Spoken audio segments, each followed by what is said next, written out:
Hello friends, welcome to Nostu Flavours. ഇന്ന് നമ്മൾ തയ്യാറാക്കാൻ പോകുന്നത് ഒരു വെറൈറ്റി ഡിഷാണ്, സ്റ്റഫ്ഡ് ക്യാപ്സിക്കം. ഇതിന് വേണ്ടുന്ന ഇൻഗ്രീഡിയൻസ് എന്താണെന്ന് നമുക്ക് നോക്കാം. ഇത് 5 പേർക്ക് സെർവ് ചെയ്യാൻ പറ്റുന്ന ക്വാണ്ടിറ്റിയാണ് ഞാനിവിടെ പറയുന്നത്. 4 വലിയ ക്യാപ്സിക്കം എടുക്കുക, ഒരു 4-5 ഉള്ളി, ചെറിയ ഉള്ളി, 3 table spoon Kashmiri chilli powder, കുറച്ച് ഉലുവ, 10 ടേബിൾ സ്പൂൺ തേങ്ങ, കുറച്ച് മഞ്ഞൾപ്പൊടി. ഉലുവ നമ്മൾ കുറച്ച് വറുത്ത് വേണം ഈ തേങ്ങയുടെ കൂടെ ആഡ് ചെയ്യാൻ. ഇനി നമുക്ക് ഈ ഇൻഗ്രീഡിയൻസ് എല്ലാം മിക്സിയിൽ ഇട്ട് നമുക്ക് അരച്ചെടുക്കാം. ഈ അരച്ചെടുക്കുമ്പം നമ്മൾ ശ്രദ്ധിക്കേണ്ട കാര്യം എന്ന് പറഞ്ഞാൽ നന്നായിട്ട് അരച്ച് എടുക്കാൻ പാടില്ല. ഇത് നമ്മൾ അവിയലിൻ്റെ ഒരു പരുവല്ലേ, അവിയലിന് നമ്മൾ തേങ്ങ ചതക്കില്ലേ, ആ രീതിയിൽ വേണം അരച്ചെടുക്കാൻ. നമ്മൾ വെള്ളം ആഡ് ചെയ്യുമ്പോൾ ഒരുപാട് വെള്ളമായി പോകാതെ, അതായത് സ്റ്റഫ് ചെയ്യാൻ പറ്റുന്ന പോലെ നമ്മൾ വെള്ളം ഒഴിച്ച് അത് അരച്ചെടുക്കണം. ഒരുപാട് വെള്ളമായി പോയാൽ സ്റ്റഫ് ചെയ്യാൻ ബുദ്ധിമുട്ടാവും.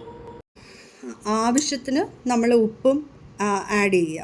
നമുക്ക് എത്ര വേണോ നമ്മളത് ടേസ്റ്റ് ചെയ്ത് നോക്കിയിട്ട് അതിനനുസരിച്ച് ഉപ്പ് ആഡ് ചെയ്യുക. നമ്മൾ ആ ക്യാപ്സിക്കം അകത്തുള്ള സീഡ്സ് എല്ലാം നമ്മൾ എടുത്ത് മാറ്റണം. അപ്പോഴേ നമുക്ക് സ്റ്റഫ് ചെയ്യാൻ പറ്റുള്ളൂ. പിന്നെ ഇനി കുറച്ച് ലൈം പിഴിഞ്ഞിട്ട് അത് ഒന്നുകൂടി മിക്സ് ചെയ്യണം, നമ്മൾ അരച്ച് വെച്ചത്. ഈ സ്റ്റഫിങ് നമ്മളെടുത്ത് ഓരോ ക്യാപ്സിക്കമായിട്ട് എടുത്തിട്ട് നമ്മൾ സ്റ്റഫ് ചെയ്യുക, അകത്തെടുത്ത് സ്റ്റഫ് ചെയ്ത് മാറ്റി വയ്ക്കുക. ഓരോന്ന് നമുക്ക് എത്ര സ്റ്റഫ് ചെയ്യാൻ പറ്റുമോ അത്രയും സ്റ്റഫ് ചെയ്യാം. സ്റ്റഫ് ചെയ്തിട്ട് നമ്മളത് മാറ്റി വയ്ക്കണം.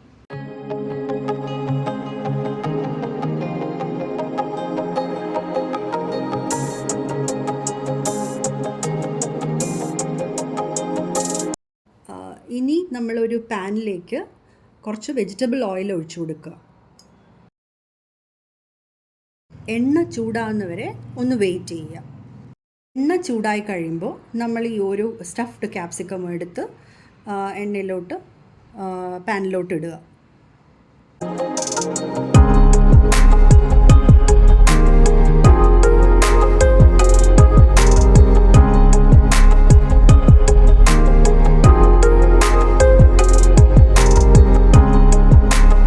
ഇനി നമ്മൾ ആ ബാക്കി വന്ന അരപ്പിലോട്ട് കുറച്ച് വെള്ളം കൂടെ ഒഴിച്ചിട്ട് ഈ പാനിലോട്ട് ഒഴിക്കുക.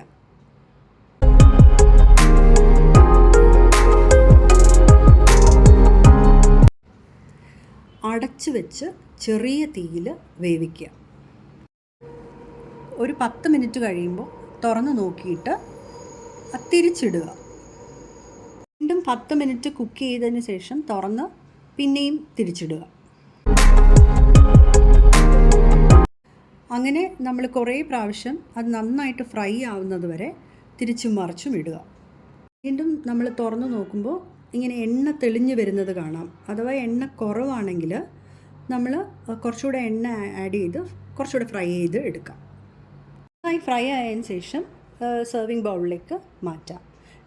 ഈ റെസിപ്പി നിങ്ങൾ ട്രൈ ചെയ്ത് ഇഷ്ടപ്പെടുകയാണെങ്കിൽ ലൈക്ക് ചെയ്യുക, ഷെയർ ചെയ്യുക, സബ്സ്ക്രൈബ് ചെയ്യുക.